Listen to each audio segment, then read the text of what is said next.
In this video, we're going to talk about how to create and name Google Slides and make sure it's in the right folder. So Google Slides, I always start in my Drive. Some people like to go to the Google Slides page, but I always like to start in my Drive.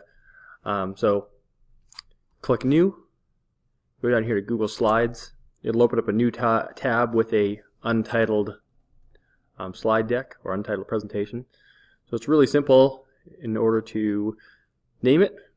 So you wait for it to load here. After it's done loading, if you click up here where it says Untitled Presentation, click on that, it should highlight it all, and you just type in what you want your name for it to be. Slide deck demo.